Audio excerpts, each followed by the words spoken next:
60 ans après la signature du traité de Rome, l'Italie, le pays parmi les plus europhiles de l'Union, est dirigée par deux partis extrêmes dont l'unique point de ralliement est le rejet de l'Europe. La crise migratoire attise cette hostilité. Dans un pays plus habitué à l'émigration qu'à l'immigration, l'arrivée de 369 000 demandeurs d'asile entre janvier 2015 et juin dernier a mis le feu au débat public, même si le rapporté à la population, cela reste très faible, 0,6%.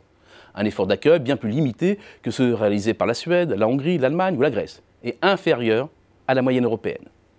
Si la question des migrants a été le détonateur, c'est bien la déliquescence de l'économie italienne qui est au cœur des amours avec l'Europe. En fait, l'économie italienne est malade depuis longtemps. En 2017, elle n'avait toujours pas retrouvé son PIB par tête d'avant-crise. Des 5 plus grandes économies européennes, c'est la seule. L'Espagne y est parvenue l'an dernier, la France et le Royaume-Uni un peu avant, l'Allemagne bien avant, dès 2010. Mais limiter l'analyse à la période post-récession est trop réducteur. Pour le comprendre, il faut d'abord bien mesurer l'effort réalisé par les Italiens pour intégrer l'euro. Car c'est bien au forceps que l'Italie est entrée dans la monnaie unique, au prix notamment d'une réduction drastique de son déficit public passé de 10% du PIB en 1993 à 3% en 1997. Une réduction chèrement acquise, c'est-à-dire à force de coupes claires dans les dépenses publiques dont le poids perd 7 points de PIB sur la même période et de la montée de la pression fiscale. Outre son coût, l'entrée dans la monnaie unique s'est révélée être aussi en partie un piège pour les entreprises italiennes.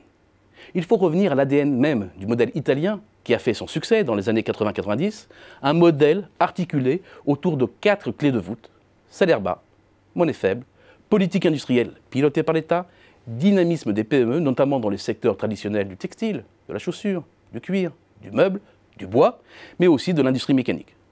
Or, l'Italie a été attaquée sur chacun de ces points. Profitant d'une armée de réserve dans le sud, très agraire, l'industrie au nord s'est développée au prix de salaires écrasés, dont la hausse a été beaucoup moins rapide que la productivité.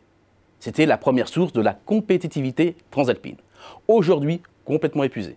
Pire, la productivité est flat depuis plus de 15 ans, et l'Italie est incapable de procéder aux investissements nécessaires pour inverser la tendance. Car si longtemps la lire a été une arme, elle ne l'est plus. La dérive inflationniste, suivie d'une dévaluation de la monnaie, n'est plus dans la boîte à outils depuis l'euro. L'État italien a longtemps également été à la manœuvre dans la sidérurgie, la construction navale et le ferroviaire. Des secteurs structurants et des filières d'entraînement qui, sous pression européenne, ont été privatisés, parfois passés sous pavillon étranger et le plus souvent en perte de vitesse. Enfin, il reste le tissu de PME. Et ce tissu s'est fait en partie balayer par la concurrence des pays à bas coût depuis le début des années 2000, avec notamment la déferlante venue d'Asie. Mais c'est aussi la concurrence de plus en plus rude avec les PECO. Et c'est sur cette base déjà fragilisée que survient la pire récession depuis la Seconde Guerre mondiale. Une récession qui balaye tout, d'autant plus que sous pression allemande, notamment, l'Italie est contrainte d'empiler les plans d'austérité, avec pêle-mêle, hausse de la TVA, durcissement du régime de retraite, coupe dans les dépenses publiques. Cela a certes permis de revenir très vite dans les clous de Maastricht, mais au prix d'une grande casse sociale, avec un risque de pauvreté en hausse qui se rapproche de 21%, un record sur les 10 dernières années, qui place l'Italie dans le peloton de tête des principales économies européennes. L'Italie appartient à ce groupe de pays qui, sacrifiant l'investissement pour entrer dans l'euro, sont piégés dans une dynamique de déclassement. Et l'on comprend mieux qu'une part croissante de la population cherche à s'affranchir du carcan qui les étouffe.